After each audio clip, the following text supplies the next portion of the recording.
Professional job experience and relevant work experience are synonyms of your past work experience. Experience is like the heart of a resume and can make all the difference between landing up on your dream job or losing it. So, this is one of the most important parts of a resume that calls for undivided attention. In this section, you validate the claims that you make in your objective statement, if you have one, and your professional summary by listing out the appropriate work experience. Typically, people start writing a resume starting at the objectives, then follow through with a professional summary, and then list out their past work experience. I recommend doing the opposite.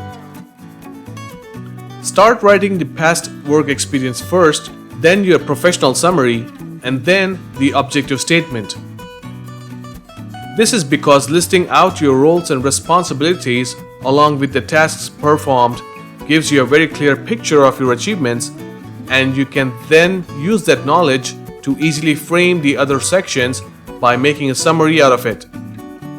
Now let's look at how to actually list out your professional experience.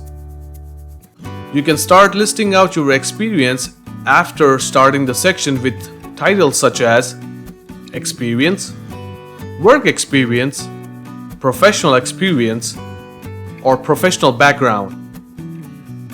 All of the above titles are appropriate and you can use any of them. So, what should you actually include in your experience? Or in other words, what comprises of your experiences in your resume? Well, here they are. Work experience.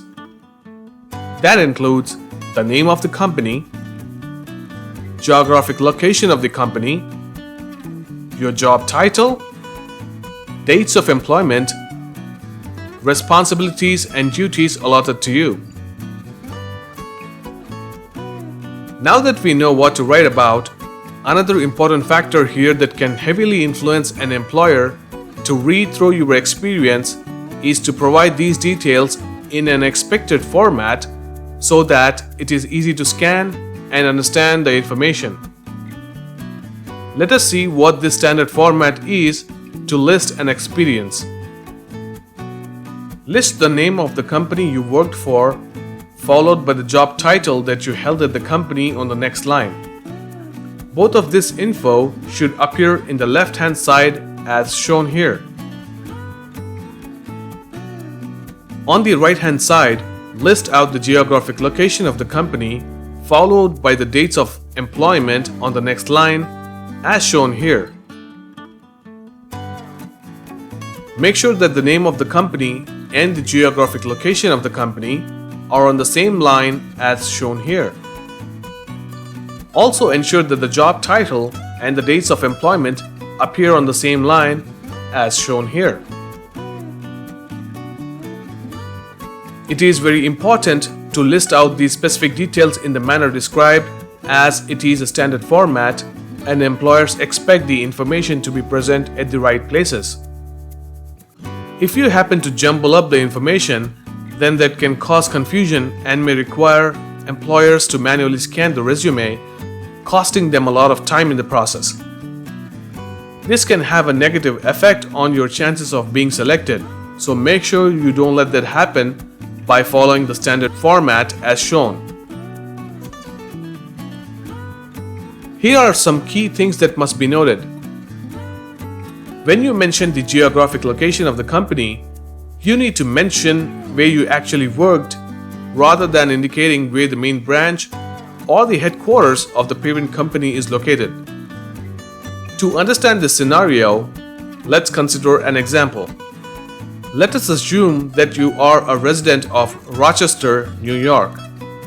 A company by the name Random Housing, which has its headquarters located in Long Beach, California, hired you to work at their branch located in San Antonio, Texas. In this case, you would list the location of the company as San Antonio, Texas because you worked there. When writing the job title, if you were promoted to a higher rank during your work tenure, then you could use that new title instead of the original one allotted to you. To understand this scenario, let's consider an example. Let us assume that when you were hired, your job title was UI designer. During your tenure, you got promoted to the role of senior UI designer. In this case, it would be appropriate to indicate your role as senior UI designer rather than UI designer, as the former represents your current or the most recent role and status in the company. Let's look at how to write the list of responsibilities. Each of your work experience should contain at least a minimum of 3 duties or responsibilities that lets a future employer get a good understanding of the work that you performed at your previous job. This helps your prospective employer in understanding where you might fit within their current job requirement and their company. There are some times when you may feel that you just did the work that was allotted to you, or maybe you handled just a couple of tasks and you have nothing else to write about.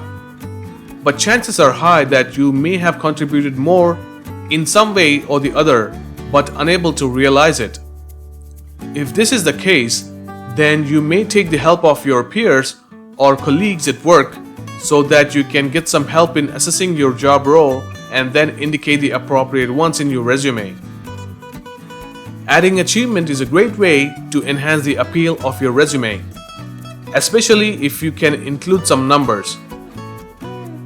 For example, if you're an online marketer and using advanced techniques, you were able to cut down advertising costs by 25% and increase growth by 2 times, then make sure you indicate so. For example, you can indicate this achievement as outperformed last year's growth by 2 times and saved costs on advertising by 25%. Now that you have a good idea of what to write about, start thinking deeply about your past day-to-day duties and write a concise summary of your job achievements as your professional job experience. That's all for now. We'll see you in the next video.